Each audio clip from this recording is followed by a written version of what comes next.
Welcome back to Area of Effect Prepping. Today I have here interesting little bag. You can see it's nicely kind of packed out here. It is a Cabela's Bass Pro, whatever you wish to call it nowadays, but it is one of their bags. There we go. Had something on the bottom. Now this is what I keep in my truck as my medical bag. You can see here, if I open this one up, you see a whole bunch of items in here. I have items in every single pouch except for this top one here. I don't like to keep anything there because it's not exactly protected there. You know, it's just mesh. So let's go ahead and open this up and see what it looks like. 3, 2. All right, now as we can see here, now it's all kind of laid out. There is a few updates that I do have for this bag that I'm going to get to here, but this is just what I brought out and what I'm now noticing as some things that I'm missing that I need to take care of. Starting off in the top left corner here, we can see there is a 1-pack of completely sterile gloves. They are hermetically sealed in the packaging here, as well as then a bag full of just generic ones. Now, those primarily are just going to be used if I'm trying to avoid, just some blood exchange, things like that. Like if I'm just trying to put some bandages on somebody, if I don't want to get certain oils or otherwise on me, as you'll later find in here what I'm talking about with that one. That's kind of what those are used for, whereas the sealed ones are going to be used for most care that I'm going to be giving to somebody. Next over here, there is a couple of Israeli bandages. We also then have some burn dressings here, as well as a couple more through here. Again, I've seen enough through going on camping, going to bonfires, such like that. I feel that having those in the truck where I'm going is always going to be more helpful than just keeping them around the house.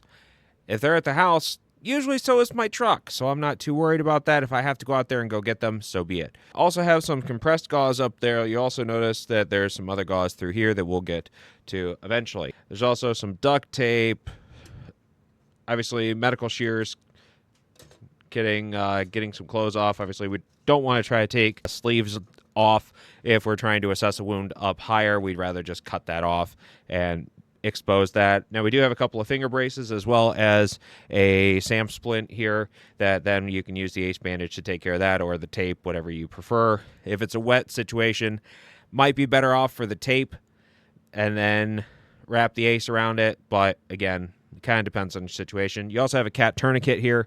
Now there is another one that sits in my truck, but this is just the one that gets in that kit, that if I need to get one on the go, I'm going to grab the one that's sitting right behind my seat in the truck. I'm just going to grab it right out of its space there. But this is here for if I need a second one there. I'm somebody that's coming into the accident. I'm the first one there. I'm going to want to have somebody to make sure that's taken care of. This is actually the Dermabond, so I do have a little bit of that. Simple lighter. You'd be surprised what that can do, as well as some hand warmers. You get people that are coming up that they're cold. You want to get them all taken care of. Now, one item that I did miss here is my medications container here. This I need to refill. I notice there's some things that are empty in there that I do need to have that taken care of, particularly Motrin. I noticed I don't have anything in. I do have some Benadryl in there, but I'd like to have a couple other pieces, so that'll probably end up going into my medical supplies here at the house and getting those refilled. Now, underneath that medical kit here, we do have some oral rehydration salts here that obviously it does have to put into 1 liter of water, approximately 32 ounces, which is why I always keep water bottles in the car. Worst case scenario, I could take out a couple of regular bottles of water, pour them into here to make sure I have exactly 1 liter to dissolve those in. So that way we can start getting whoever it is hydrated. I have a couple of those. I do want to order some more to have those around. I do have some cortisone 10 as well as some AAA antibiotic ointment. Then a whole slew of different gauze pads, different size, 4x4s, 3x3s, even some 5x9s that are down here. I'd like to, again, increase that, as well as some triangle bandages here. Some rolled gauze as well. I want to increase the extent that I have. Now, gauze is cheap. Right? Gauze is cheap. It's the other stuff that's harder to get a hold of, which is why you only notice 1 or 2 pieces of it, whereas gauze, there's a whole bunch. But typically in my day-to-day, I'm not going to need as much burn dressing. I'm going to need a lot more gauze pads because, you know, somebody just kind of slipped themselves open or we're having to redress a wound, something stupid like that.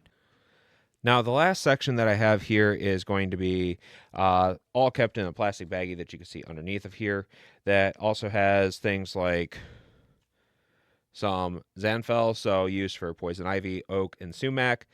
I live in the Midwest. It's fairly common once you get around the summertime. You also have some emergency water or drinking water tablets. Not a bad place to keep them. I do have some more coming in, so we'll get to that one. I also have here some other bandages that are kept in that baggie, as well as some Sharpies and a pen with a TCCC card. Those who are former military or first responders know what these are. Just different things to fill out, anything like that if needed. Now, again, I have this put together. Oh, and I'm sorry, I do have a couple of eye covers just in case. But through all of this that you see here in front of me, a lot of it was put together with the help of a very good friend of mine who is a retired combat medic with 5 years in the military as a combat medic. So he helped me put a lot of this together, as well as kind of working through what I anticipate or what I figure are the most likely scenarios, which is what I have prepared for. I'd like to prepare for everything, but I don't have training. That's why you don't see sutures. That's why you don't see NG tubes.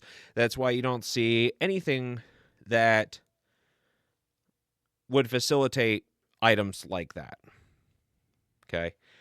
I'd like to receive that training, but that training does cost money and does take time to have those certifications.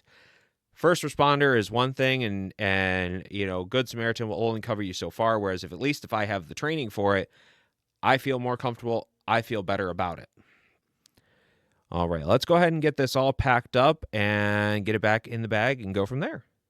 So now that I have everything packed back up, some thoughts that I had towards what I needed to do with this bag to get it to a point that I feel better about it and it's a lot more widespread. Number one, I'd like to get a bigger bag, something that actually screams medical, which looking on Amazon, I found one for about $27 that I'll be ordering next chance I get.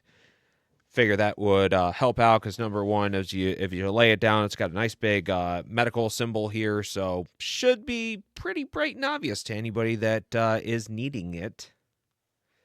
I need to also get some larger ace wraps, especially with handling things like splints, and otherwise it would be more beneficial to have those, as well as just getting something wrapped up, try to immobilize it a little bit better. Some other things I'd like to look for is I was looking for some sports tape.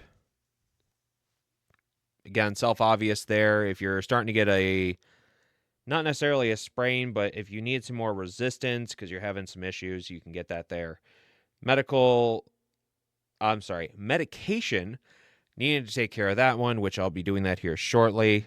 I do need to buy some more individually wrapped sterile gloves for my hand size, making sure that everything is there. The other thing is some instant ice packs. If I'm going out and around, that could be very useful. I already have something to keep things warm. Why not have something to keep things cold, especially if you take a bump to the head or anything else like that, trying to ice that down, keeping the swelling down, other things that can cause issues. Very, very helpful. Been through that a few times. Thank you so much for watching my medical video today. Hopefully this will maybe give you some ideas for yours, or if you have some ideas for mine. I know I do have one particular viewer that is a medic, so I'm hoping that he'll see this video and possibly give you some other ideas. He's had some good ones so far. Thank you so much for watching, everybody. Have a wonderful day, and I'll see you next time. Bye-bye.